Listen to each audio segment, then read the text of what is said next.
স্বাগত আরেকবার। দেখছেন আশার বাংলাদেশ। আমাদের সঙ্গে আছেন দুজন উদ্ভাবক যারা একটি অ্যাপস তৈরি করেছেন সেলফ প্রোটেক্টর নামে, যেটি একজন মানুষ বিপদে পড়লে স্বয়ংক্রিয়ভাবে একটি মেসেজ পাঠাবে পুলিশ অথবা আইন শৃঙ্খলা রক্ষাকারী বাহিনীর কাছে এবং সেখান থেকে সে বিপদটি থেকে উদ্ধার পেতে পারে। এই অ্যাপসটি নিয়ে আমরা আলোচনা করছিলাম, আবার আলোচনায় যাব তাদের কাছে। আমরা কিছুক্ষণ আগে যেটি আপনারা বলছিলেন যে অ্যাপসের গল্পটি আমরা শুনছিলাম যে অ্যাপসটি কিভাবে করে কাজ করবে, কিন্তু জানতে চাই যে এই অ্যাপস তৈরির প্রশিক্ষণটা আপনারা কোথায় পেলেন, কিভাবে উৎসাহী হলেন এই অ্যাপস তৈরিতে আপনারা? 2014 সালের 8ই ফেব্রুয়ারি আমাদের ইউনিভার্সিটিতে মিনিস্ট্রি অফ আইসিটি আচ্ছা, ডিপার্টমেন্ট। আপনাদের ইউনিভার্সিটি মানে আপনি কোন ইউনিভার্সিটিতে পড়ছেন? আমার ইউনিভার্সিটির নাম হচ্ছে first capital university of Bangladesh. এটি কোথায়? এটি চুয়াডাঙ্গাতে অবস্থিত। সেখানেই আপনারা? জি, সেখানে। তো আইসিটি মন্ত্রণালয় থেকে আমাদের ইউনিভার্সিটিতে, শুধু আমাদের ইউনিভার্সিটি না, টোটাল সারা বাংলাদেশে একটা প্রোগ্রাম করেছিল যে অ্যান্ড্রয়েড অ্যাপস ডেভেলপমেন্টের উপর। তো সেখানে আমরা 7 দিনের একটা ট্রেনিং পেয়েছিলাম। অ্যাপস ডেভেলপমেন্টের মধ্যে এটা হচ্ছে প্রধানমন্ত্রীর কার্যালয় থেকে পরিচালিত অ্যাক্সেস টু ইনফরমেশন সার্ভিসের আন্ডারে যেটি সারা দেশব্যাপী হয়েছিল সেই কর্মসূচির অংশ হিসেবে। হ্যাঁ, তো সেইখান থেকে আপনারা কত দিনের ট্রেনিং করেছেন? আমরা 5 দিনের ট্রেনিং পেয়েছিলাম। 5 দিনে এই অ্যাপস তৈরির ট্রেনিং করেছেন আপনারা? বেসিক ট্রেনিংটা পেয়েছিলাম আমরা ওখান থেকে। তো ওখান থেকে বেসিক ট্রেনিং পাওয়ার পর থেকে আমরা মোটামুটি কাজ শুরু করে দিই। দেন আস্তে আস্তে আমরা একটু চিন্তাধারাকে চেঞ্জ করতে থাকি। তারপর আমরা খুলনাতে বুট ক্যাম্পে গিয়েছিলাম, ওই national mobile application awareness and capacity building programme. আমাদের হাতে করি আর কি মিনিস্ট্রি অফ আইসিটির national application mobile awareness and capacity building programme থেকে আমরা আন্তরিকভাবে ধন্যবাদ জ্ঞাপন করছি আমাদের তথ্য প্রযুক্তি মন্ত্রণালয় কে, যাদের মাধ্যমে। মানে আপনারা ওইখানে কতজন শিখেছিলেন অ্যাপস তৈরিটা? আমরা ওখান থেকে 25 জন শিখেছিলাম আর কি। 25 জন নিয়ে হচ্ছে আপনাদের ওয়ার্কশপটা হয়েছিল 5 দিনের? না, আমাদের 44 জন নিয়ে শুরু হয়েছিল, শেষ পর্যন্ত 25 জন কমপ্লিট করেছেন কোর্সটি সাফল্যভাবে, এবং তারপর আপনারা একটা সার্টিফিকেট পেয়েছেন এই কাজ করার জন্য। এরপরে ব্যক্তিগতভাবে আপনারা এই উদ্যোগে বিভিন্ন ধরনের অ্যাপস কিভাবে তৈরি করা যায় সেটির চর্চা করেছি। 5 দিনের ট্রেনিং এ কি সম্ভব হয়েছে আপনাদের অ্যাপস তৈরি করা? জি না, আমাদের আসলে 5 দিনের ট্রেনিং এ অ্যাপ তৈরির আসলে সম্ভব হয় না। আমরা নেটে সার্চ করে চেষ্টা করেছি নিজেদেরকে ডেভেলপ করার জন্য। নেটে আমরা নানা কোশ্চেন করেছি এবং আমাদের যারা ট্রেন আপ করে গেছিলেন তেনারা আমাদের বলে গেছিলেন যে কোনো সময় হেল্প লাগলে তেনাদের ফোন দিতে। আমরা তাদের সাথে ফোনে হেল্প চেয়েছি, তেনারা আমাদের হেল্প করেছেন এবং এখনও আমাদের প্রত্যক্ষ বা পরোক্ষভাবে তেনারা হেল্প করছেন। অ্যান্ড্রয়েড প্ল্যাটফর্মটা হচ্ছে নতুন একটা প্ল্যাটফর্ম। এখানে এখনও কিন্তু সেই ধরনের স্পেশালিস্ট বাংলাদেশে হয়ে ওঠেনি। সেই ক্ষেত্রে আমাদের ইন্টারনেটের উপর একটু বেশি জোরদার করতে হয়। আমি আরও একটু সেলফ প্রোটেক্ট অ্যাপসের দিকে যাচ্ছি। এখানে আমাদের কিছু টেকনিক্যাল সীমাবদ্ধতা আছে যে সরকার যদি আমাদের আপনার টেকনিক্যাল সীমাবদ্ধতার কথা আমি একটু পরে শুনছি। যে আমি অ্যাপস তৈরির কথা শুনতে পাচ্ছিলাম যে উনি যেটি বলছেন যে 5 দিন বা আপনারা যেটুক ট্রেনিংটা করেছেন তারপর আপনারা নিজেরা হচ্ছে নেটে সার্চ করে অনেক কিছু শিখছেন এবং সমস্যা হলে তাদের কাছে ফোন দিয়ে জানতে পারছেন। বাংলাদেশে এই অ্যাপস তৈরি শেখার ব্যাপারে সুযোগ কতখানি আছে? আমি মনে করি এটা আসলে 1% ধরা যেতে পারে। কারণ আসলে বাংলাদেশে এখনো সেভাবে কিন্তু কোনো প্রতিষ্ঠান হয়ে ওঠেনি যারা এটার সম্বন্ধে আমাদেরকে টোটাল একটা ধারণা দিতে পারে। এইখান থেকে কাজ করে অর্থ উপার্জন করা সম্ভব? হ্যাঁ, সম্ভব। কিভাবে? দেখুন, এখান থেকে কিন্তু অনেক ধরনের কাজ করা সম্ভব। যেমন বিভিন্ন প্রতিষ্ঠানের আমরা অ্যাপসগুলো তৈরি করে দিতে পারি। আর বর্তমানে তো বাংলাদেশ তো এখন ডিজিটাল হতে শুরু করেছে। তো ডিজিটাল বাংলাদেশে দেখুন এখন কিন্তু আর আগের মতো কেউ কম্পিউটার ব্যবহার করে না। সেই মানধাতার আমলকার ডেস্কটপ কম্পিউটার কিন্তু এখন নেই। এখন কিন্তু সবাই ল্যাপটপ ব্যবহার করে। আর ল্যাপটপের পরে দেখুন এখন কিন্তু ট্যাব চলে আসছে, আদার্স অনেক ডিভাইস চলে আসছে, যেগুলো কিন্তু কী করছে আমাদের বহন আর যে কাজের গতিটা সেটাকে অনেক অংশে কমিয়ে দিচ্ছে। এবং ল্যাপটপের পরে আরো যদি এখন সবার হাতে প্রায় স্মার্টফোন আছে, এবং সেইখান থেকে বেশিরভাগ মানুষ ইন্টারনেট ব্যবহার করছে আজকাল। হ্যাঁ, এবং তার জন্য আপনারা এই অ্যাপসটি তৈরি করছেন মূলত। আমরা আপনাদের সেলফ প্রোটেক্ট অ্যাপস নিয়ে শুনবো, তার পাশাপাশি একটু শুনি যে আর কোন ধরনের অ্যাপস কি আপনারা তৈরি করেছেন? হ্যাঁ জি, আমরা রেলওয়ের সময়সূচি নিয়ে একটা অ্যাপ তৈরি করেছি এবং মিউজিক প্লেয়ার আছে সেই অ্যাপের মধ্যে। যেমন আরও আমাদের একটা অ্যাপ আমাদের জেলার নাম্বারগুলো, ওইটার কাজ চলছে, নাম্বারগুলো একটা প্ল্যাটফর্মে নিয়ে আনার কাজ চলছে আমাদের অ্যাপের। এছাড়া নাম্বার মানে কিসের নাম্বার? প্রয়োজনীয় গুরুত্বপূর্ণ ফোন নাম্বার। আচ্ছা, হ্যাঁ, এই অ্যাপগুলোর কাজ আমরা চলছে এবং আমাদের অলরেডি আমরা কিছু প্রতিষ্ঠানের অ্যাপ তৈরি করার জন্য অফার পেয়েছি, তো সেই অ্যাপগুলোরও কাজ করছি।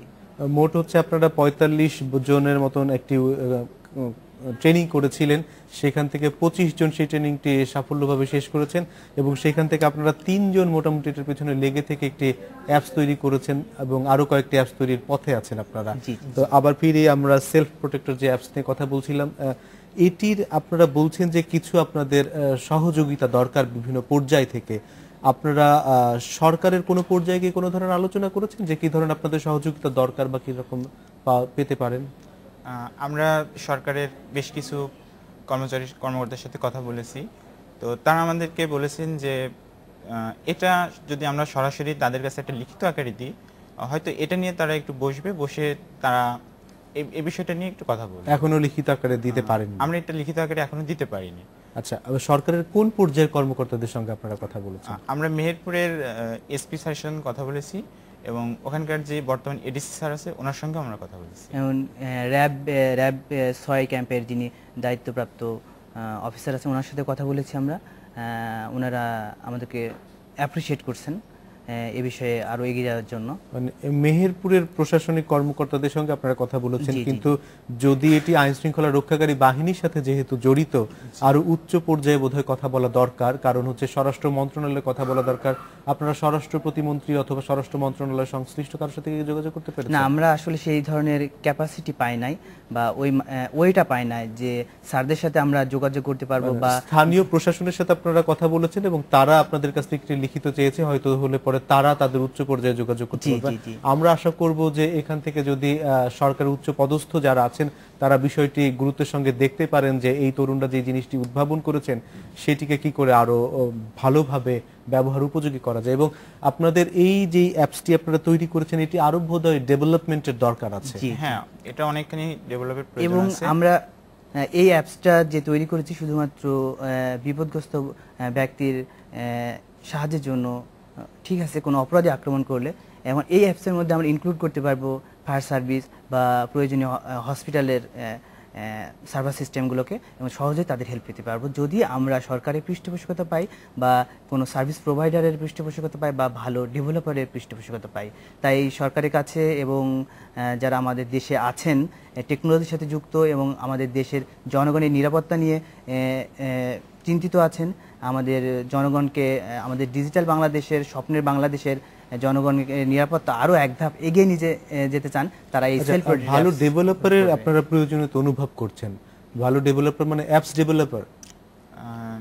জি, অ্যাপস ডেভেলপার। মানে সেটি কি এই অ্যাপসটি কি করে আরো কার্যকর করা যায়? শুধু এই অ্যাপসটা না, আমি বলবো যে পরবর্তীতে নেক্সট যে অ্যাপসগুলো আমরা তৈরি করব বা আমরা উদ্ভাবন করব সেগুলো কিভাবে আরো সুন্দরভাবে ডেভেলপ করা যায় সে বিষয়ে তারা আমাদেরকে হেল্প করবে। আচ্ছা, সেলফ প্রোটেক্ট অ্যাপস যেটি আপনারা তৈরি করেছেন সেটি দিয়ে ধরেন আপনি যখন আক্রান্ত হচ্ছেন তখন সেখানে প্রেস করে আমরা তথ্য পাঠাচ্ছি এবং এর বাইরে আপনারা বলছিলেন যে এসএমএস এর মাধ্যমে যেতে পারে, সেই ক্ষেত্রে সার্ভিস সেন্টার থেকে কি ধরনের সহযোগিতা দরকার আপনাদের? আচ্ছা, এই ক্ষেত্রে আমাদের যে সার্ভিস সেন্টারটা প্রয়োজন সেটা হচ্ছে যে সম্পূর্ণ ফ্রি হলে আমরা মনে করি ভালো হবে। কারণ একটা জিনিস ভাবেন যে একজন রিক্সাওয়ালা তার পক্ষে কিন্তু মাসিক সাবস্ক্রিপশন ফি প্রদান করা সম্ভব না, কারণ সে সারাদিনে হয়তো 150 থেকে 200 টাকা ইনকাম করে।